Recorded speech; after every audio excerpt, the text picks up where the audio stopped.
Well, hello and welcome to another episode of the Godcast. If you've not joined us before, my name's Father Alex. I am an Anglican Church of England priest working as a vicar in the northwest of the United Kingdom in England. And I'm delighted to say that joining me today on the Godcast is Aisha Juman, who is the president of the Yemen Relief and Reconstruction Foundation. And their mission statement is to increase awareness, particularly in the United States and across the world, and the policymakers about the humanitarian crisis that is underway in the Yemen. Also to try and help and support relief operations and to facilitate campaigns to bring peace to the country.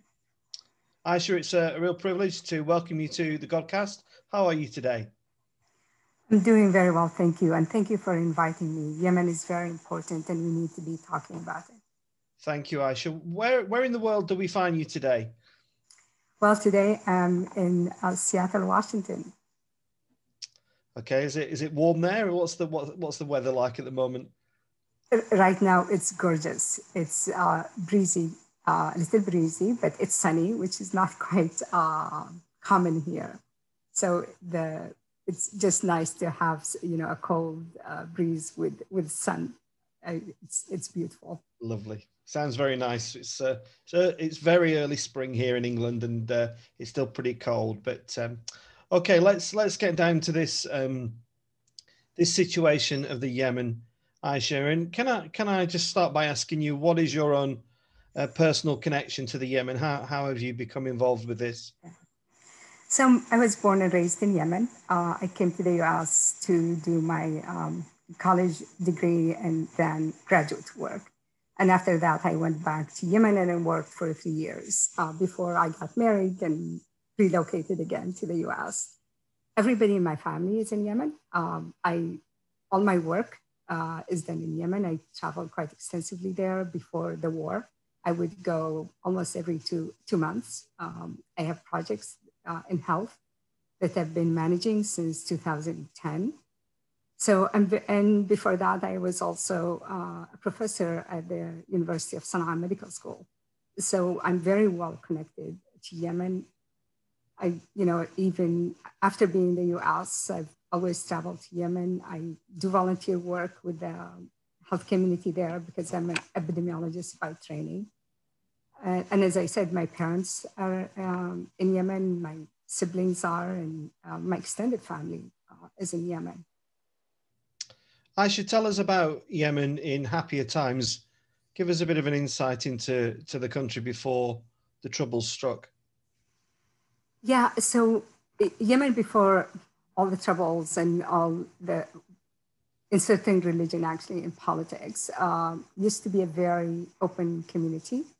I grew up in Yemen never having to cover my hair, for example, because it was an individual choice. And I respect anybody who wants to cover their hair, whatever they want to do, to practice faith as they see it, rather than as being applied or pressured by whoever wants to do it. Yemen also is, the cradle of civilization. A lot of people don't know that Yemen has a very long history. A lot of people don't realize that the Queen of Sheba, at least that she's mentioned in the Quran and the Torah and the Bible, ruled Yemen, and that the first cup of coffee was brewed in Yemen, and that Yemen has a lot of beautiful terraces, and that Yemen also has the highest mountains in the Middle East. So there are a lot of things that are beautiful about Yemen that people don't know about. The first dam in the world was built in Yemen. The first skyscraper was built in Yemen. So we have at least 6 UNESCO heritage sites in Yemen. And the people of Yemen are very kind and generous. You'll take a taxi and you start a conversation, and the driver will invite you to come and have a meal in their home. Actually, I was just reading a book called Yemen Endures, and in it is 2 British citizens who had lived in Yemen, and they say how being in London feels cold for them because people don't just say hi to them. People don't just invite them. When they don't know them, they just met them for the first time, invite them to their homes. Yeah. And one thing that I do want to say here, specifically Yemen, because the Yemeni people are so generous. We do have a proverb that says, no one dies of hunger. I remember I was doing an assessment at one point in time for the US government, USAID, in very poor areas in Yemen. And the minute I would get to a home, and you can tell that they are very poor, they will insist on making you an elaborate meal, even if it means they spend the whole months on you. Yeah. So I started fasting. Yeah. So I can tell them I can't eat because I'm fasting. Yeah. They sound like a lovely group of people. Actually, I'm going to assume, because I know that people in my own circle are ignorant about the Yemen. Tell us where it is, first of all. Where is the Yemen for people who don't know? So Yemen is in the Arabian Peninsula. It controls actually a lot of waterways. It controls Bab el-Mandab, which is the Strait of Mandab, where a lot of oil going from Saudi Arabia passes through to the rest of the world. So it is very strategically located. Saudi Arabia is to the south of Yemen, and Oman is to the east of Yemen. And then we have the Red Sea to our west. And to the south, we have the Arabic Sea. Yes. And what's the climate like usually? You know, so is it warm all the year round, or the winter's quite harsh in the Yemen? It depends where you are. So I grew up in Sana'a. Sana'a is 7,000 feet above sea level. So even in the summer, at the end of the day, when the sun sets, it's actually breezy. So you always need a light jacket in Sana'a. In the summers, especially in Sana'a, because that's where I grew up, it's actually quite pleasant. It doesn't go above 30 degrees centigrade. And those are very rare most of the time, especially because the rain, it rains in the summer. Yeah. We get 18, 20 in the summers. Of course, there are parts of Yemen, and my phone is ringing. So as I said, Sana'a is quite pleasant. However, there are parts of Yemen that are very hot. So when I was in Yemen in 2019, I traveled to Hodeidah, and Hodeidah is hot, hot and humid. And for someone like me who's lived in Sana'a, it's very hard to be there. Aden also is quite hot and humid, but you also have desert-like conditions in Kalla and Hadramaut and Shabwa and Marib. So it's very diverse. That's the other thing about Yemen. It's actually quite diverse topographically. Tell me about the religious makeup of the country. Is there a Christian population in Yemen? Is it predominantly Islamic? Tell us, please. So the majority of people in Yemen are Muslims, and there are two sects in Yemen that exist are the Shafi'i and the Zaydi. And the Shafi'i and the Zaydis are actually closer to one another than they are to the other branches of Islam. We don't have a large Christian community. Most of the Christian community in Yemen are immigrants, especially from the Horn of Africa. So there is an Abyssinian church, and I don't know how large it is, but a lot of the time they meet in their homes. Yemen had traditionally a larger Jewish community, and they existed in multiple places. Unfortunately, many of them left in 1948 to Israel-Palestine, and some left also after the 1990 economic downfall in Yemen. So it's very, very small right now, diversity in terms of faith in Yemen. Yes. And when times were slightly better, if there was to be economic growth from Yemen, where was it? What was its main sources of revenue? So traditionally, agriculture. Yemen has, because of its diversity in topography, agriculture was one source of income. Yemen used to export a lot of fruits. Pomegranates in Yemen are they're some of the best pomegranates in the region. They are mangoes. We have many diversity of mangoes in Yemen. And if people don't realize that Yemen has, in terms of what we plant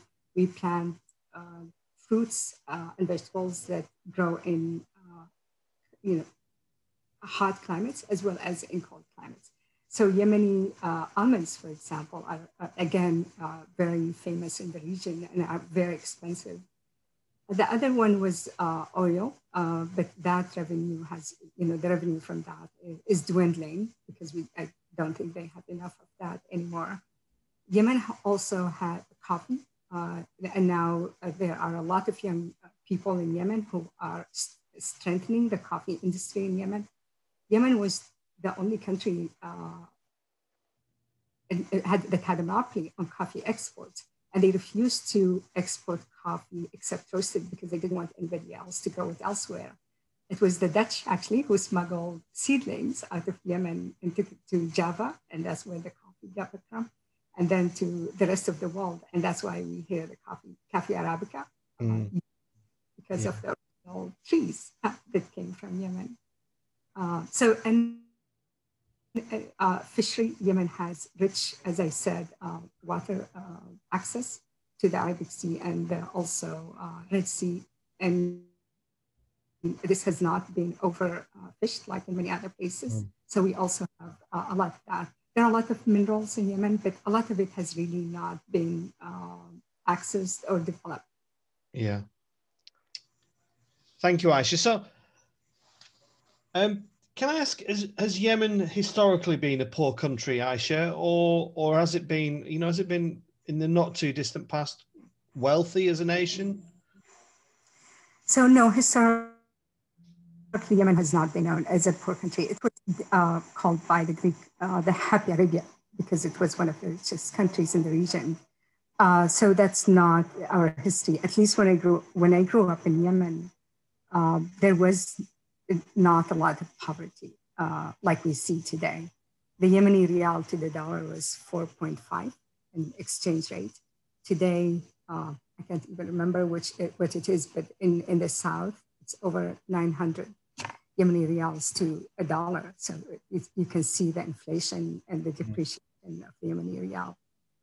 There were a lot of Yemeni who worked also overseas, especially in the Gulf, and also remittance was a big income for a lot of the families in Yemen. Yeah.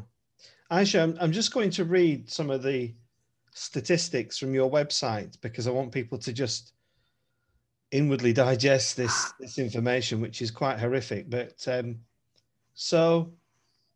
it's got a population of around 24.1 million.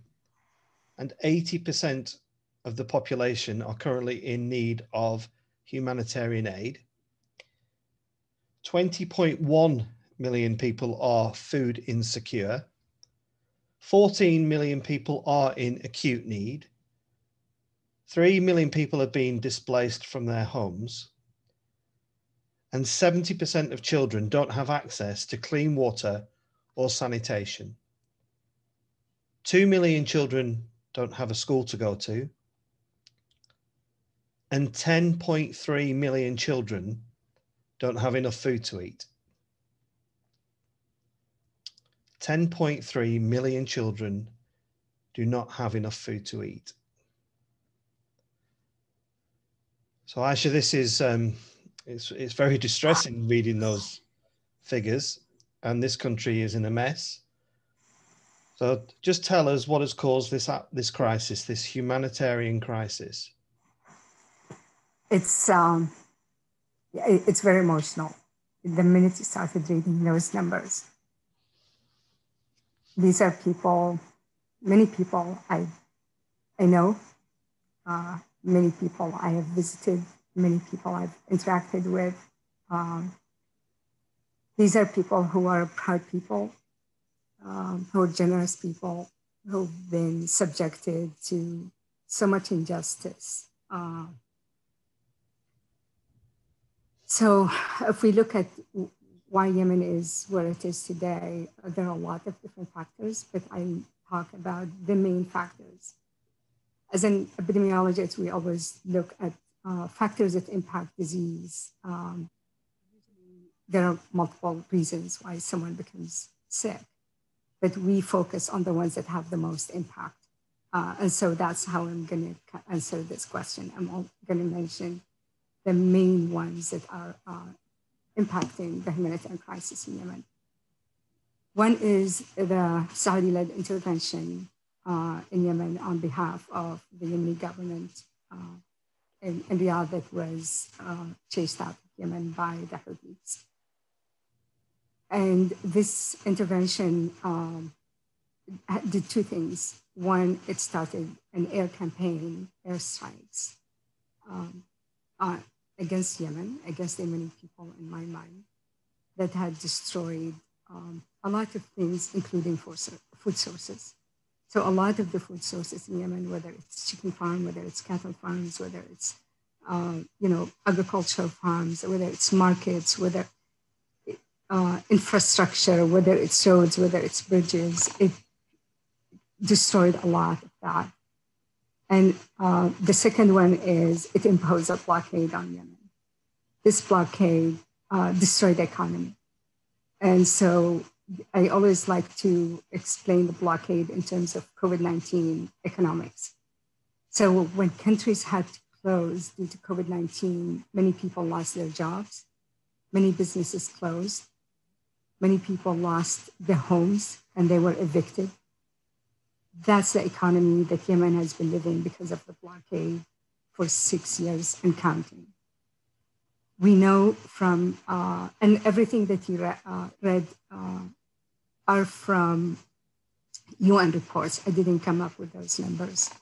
And so it's very important for the world to know that the blockade is hurting a lot of people. It's destroyed Yemen's economy.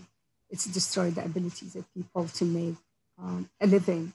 I remember when I was in Yemen in 2019, because I couldn't go in 2020 because of the COVID-19 outbreak, strips of malls that used to be, functional and lively and a lot of, activities were closed, were shuttered. Businesses were shuttered. A lot of businesses had to lay their employees because they cannot get goods into Yemen. And it was more depressing in Yemen because Yemen imports 90% of its food from overseas. The UN report just published a few days ago, actually, the WFP, which is the World Food Program, stating that no fuel was allowed to Yemen by the Saudi-led coalition since January 3rd. Imagine a country that imports fuel and you don't have fuel since January 3rd. Imagine the devastation to everything. Food trucks. CNN just released a report where food trucks carrying food were stopped because they don't have fuel to move the food to where it needs to go. We know, for example, that food rotted in ships waiting to be allowed to get into Yemen. And I want here to specifically say that it is the UK and the US that have enabled all of this to happen. I want to call on these two governments because they allowed this to happen. During the Obama administration, he agreed to support the war on Yemen with the Saudis, to placate the Saudis because they had done the Iran nuclear deal. Yemeni were sacrificed in this process to please the Saudis. So the US can have an agreement with Iran. How deranged that is, that you are going to sacrifice somebody else's people, another country, for the interest of the powerful and the wealthy.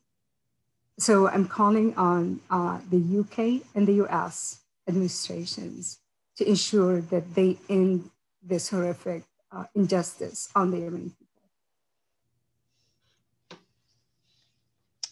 Aisha, it's pretty grim, isn't it? And I've been reading about that while you called upon the British government to intervene, I've just been reading that the UK government has said it would provide almost 50% less in aid this year than it has in previous years.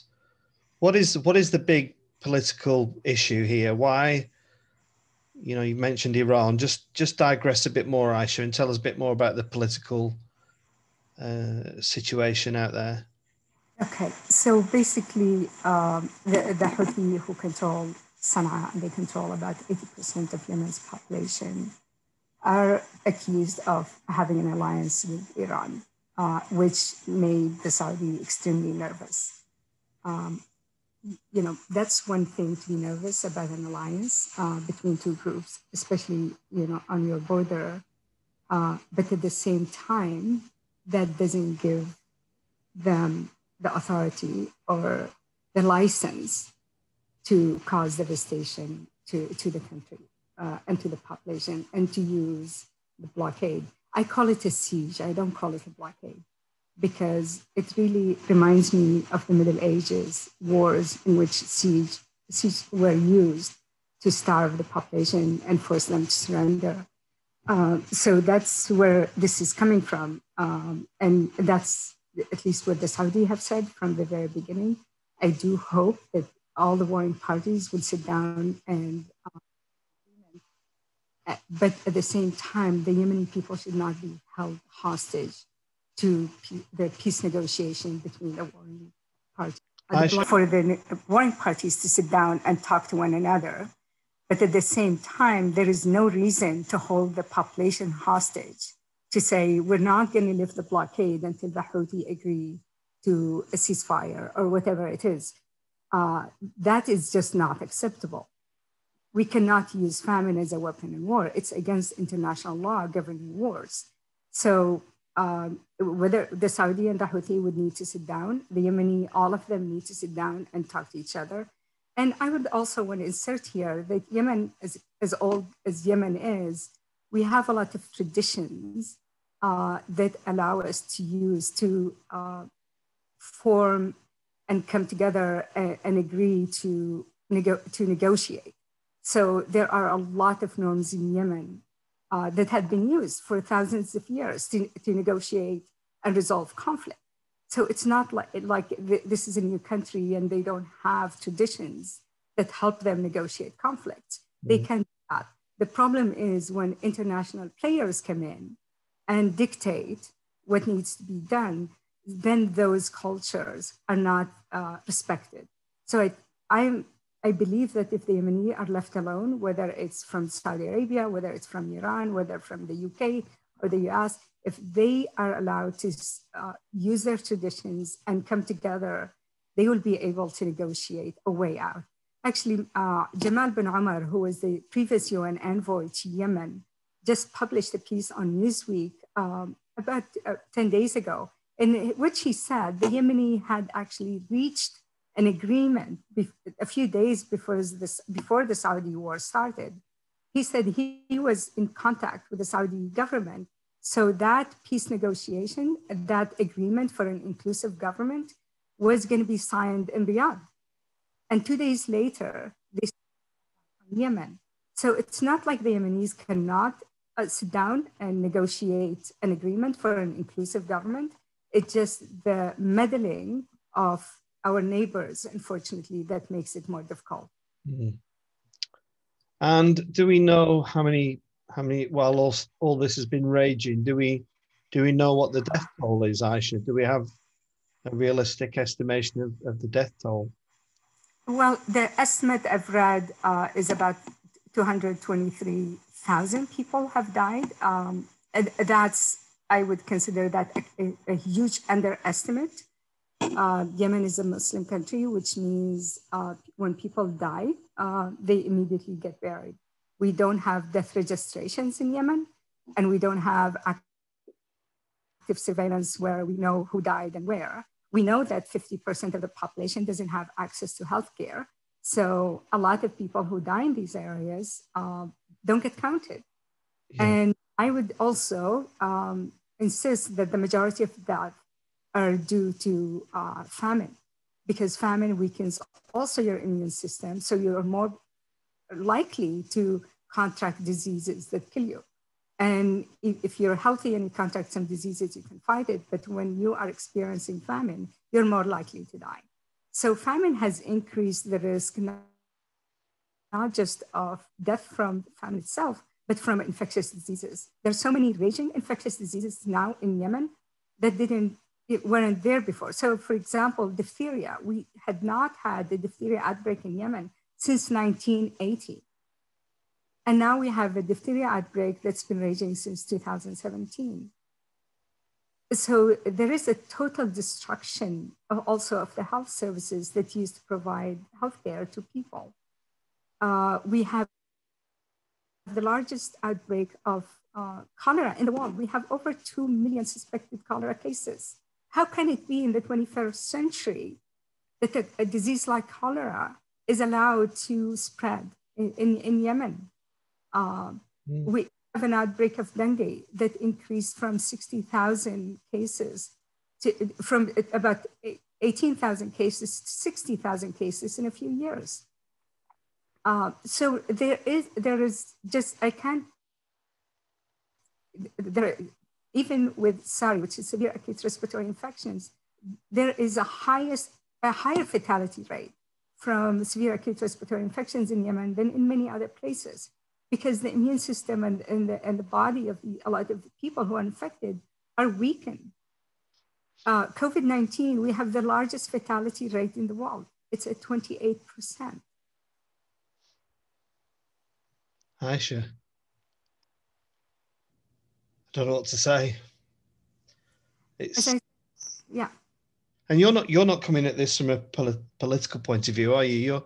You're just coming at this from a humanitarian point of view, and it's utterly heartbreaking. It is for me, yeah, absolutely. I'm a public health professional. My work has always been to maintain people's health. I worked for the Centers for Disease Control in the US. I've worked with with the UN. I've worked with a lot of agencies. My interest is the well-being of the people anywhere that I work. And it's the civilians that I worry about. It's the population that I worry about. I care less about the warring factions because they all benefit from the war. They all benefit, and they all should be held accountable to this. And my frustration and my sadness stems from the fact that the people of Yemen are being held hostage by people who are fighting this war. And nobody is thinking of them. Everybody talks about, the Saudis or the Houthis or the Hadi government and all of that. But no one is talking about the population. They keep saying, these numbers, but these numbers are mothers, these numbers are fathers, these numbers are children, these are people, they're not abstract. Is the vaccine in Yemen yet? Is the vaccine arrived in Yemen? So COVAX, which is the umbrella group that donates vaccines to poor countries, has included Yemen in the donation, and they're expected to receive a first batch this month. And it will cover 20% of the population. But as yet, it's not there. It should be there very soon. I have to look up more information on that. Yeah. Aisha, I don't know what it's like in America, and you can perhaps share with me in a moment, but in the UK, and I'm angry with the political stuff you've brought up, but I'm also really angry with the media. And if anybody from the British media happens to watch this week, I've been subjected to Meghan and Harry almost 24 hours a day, back to back, Harry and Meghan, Her Majesty the Queen. And if it's not that, it's how we're coping with COVID. And you have just heard there from Aisha that really people in Yemen haven't even had it yet. And it's got the most dreadful circumstances. And the British media need to pick up on this. They need to be reporting this.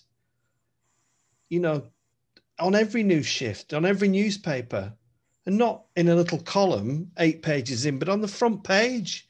Because this is outrageous. This is absolutely disgraceful.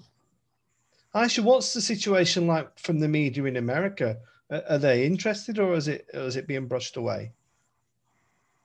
So big money plays a lot into who gets featured in the news media. The Saudi and the Emiratis have deep pockets and have employed large public relations firms and lobbyists on their behalf. I don't call people call Yemen the forgotten war. I don't call it the forgotten war. I call it the blacked out war. It is purposefully blacked out by special interest groups. There isn't much. However, as I said, just this week, 2 days ago, CNN made its first report from Yemen. And but I also have to explain that Saudis control who gets into Yemen, especially the northern part of Yemen. And as such, a lot of journalists and media people are not giving visas to enter Yemen. And so this very brave journalist from Sudan actually smuggled herself into Hodeidah to do the reporting. She said that she waited 8 months to get a visa to go to Yemen and wasn't granted a visa. And I've heard that true from a lot of people who reported from Yemen, that they were smuggled in to do the reporting.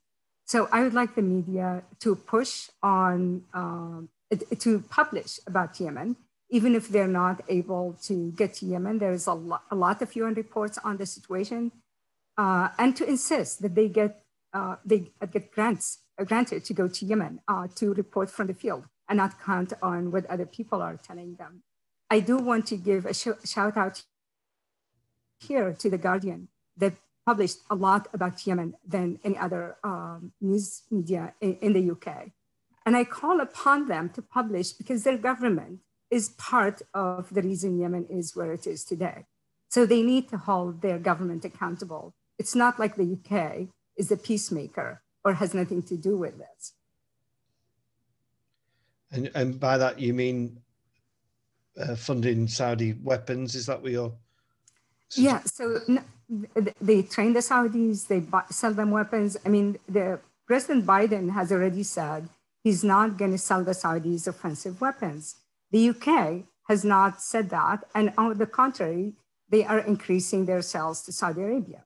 So, you know, the UK is part of this. The other thing the UK is doing, it protects the Saudi in international forums. So when Holland, for example, wanted to have an independent investigation into war crimes in Yemen at the UN, it was the UK that objected to that. Every time when the UN put in the Saudis in the list of shame of countries that kill children, it was the UK and the US who lobbied to remove them from that list. So the UK has a huge hand in what's going on in Yemen. And what do you think the end game is, Aisha? What do you think will be the end game? Do you think they're just going to keep going and let this battle rage until there's nothing left and the whole country's been destroyed? You know, I think everybody has reached a position where they know no military win is possible for anyone. You know, the Saudis started with a coalition of 9 countries and 37 countries besides them, providing them weapon and political coverage. And after 6 years, the only people who are devastated are the Yemeni people. And so I think there is now a realization in a lot of countries, including, I hope, the UK, but the US already acknowledged that there is only a peaceful solution to what's going on in Yemen. So my hope and my dream, and I hope that also decision makers feel the same way, and not just feel and push for an inclusive peace negotiation. We cannot let anybody who is fighting in this out of the negotiation because they will have a reason to not make peace last. So everybody who is part of this war needs to sit together. And I think everybody now understands this is not winnable militarily, and that the only way for everybody and for the sake of the millions of civilians in Yemen is to have a peace negotiation. Yeah. And for people who might say that charity begins at home, what would you say to those people?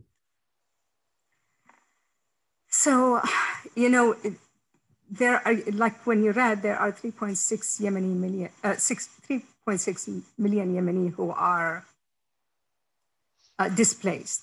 Many of those are not in camps like many other countries. They're actually are hosted by other families in Yemen who are as poor as they are. So there is a lot of work. There's a lot of charity that Yemeni families give one another. A family that used to support 10 is now supporting 30 or 40 people.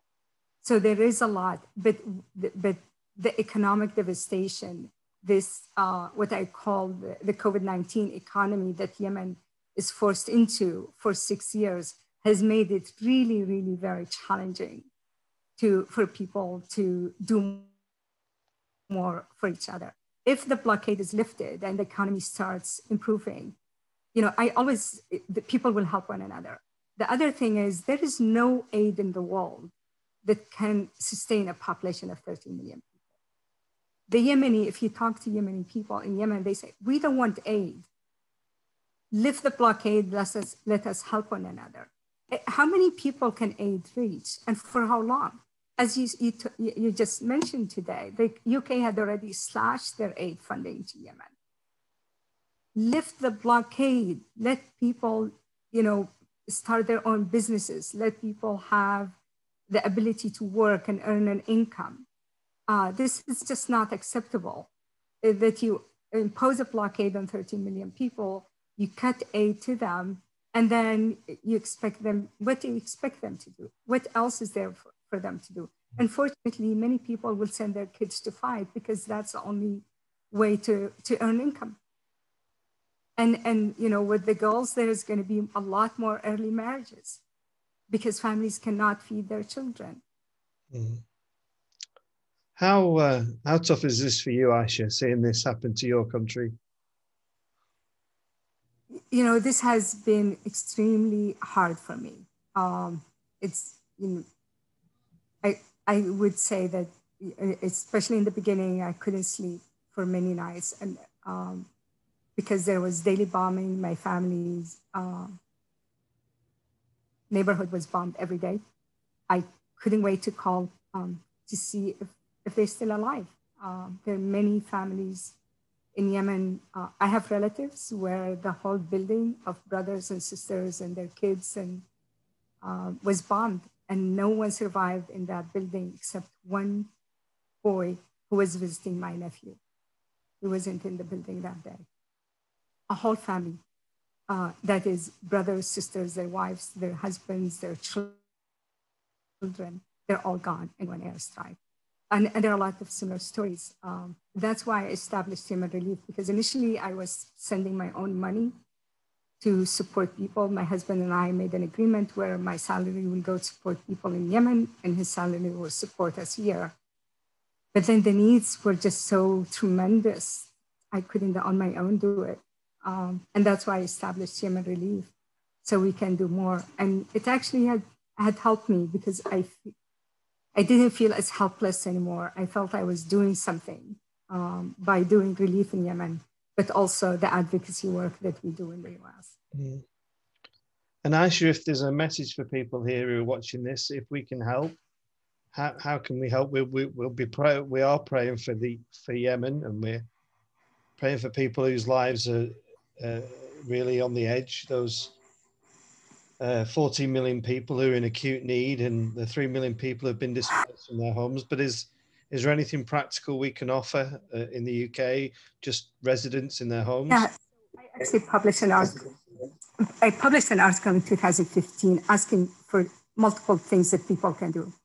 One, speak up about what's going on in Yemen, advocate for Yemen, whether by writing, whether by talking to your neighbor about it, whether calling your parliament. That is very powerful. We need every voice to speak up about it. donate to organization working in Yemen, and Yemen Relief and Reconstruction Foundation. 100% of the donations go to relief efforts in Yemen. We are all volunteers. We don't get paid from the donations that people contribute. And lastly, like you said, I think it's important if there are any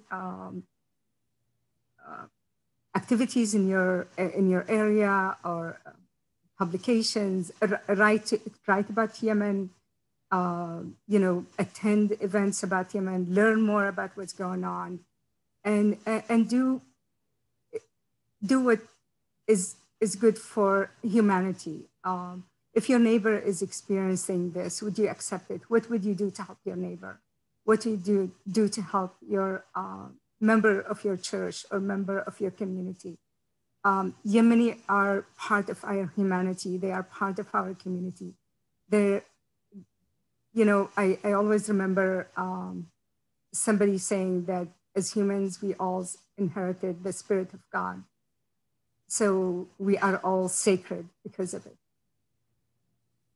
We are, Aisha. And just hearing you talk, I can feel my body shaking, because I don't know if it's emotion or anger or distress, I don't know. But I just want to thank you for coming on to the Godcast to share with us this dreadful situation in Yemen, and be assured that those of faith are praying for you and your country. And if you are watching this and you want to help, then I'll put Aisha's charitable details online. You can help that way, but we can help. We can talk to each other. We can make a noise. We can write to the papers. We can write to our members of parliament. We can even write to Boris Johnson.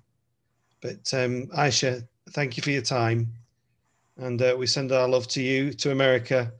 And if you pass that on to Yemen, we'd be very grateful. Thank you, Aisha. God bless you and bless your listener. Thank you.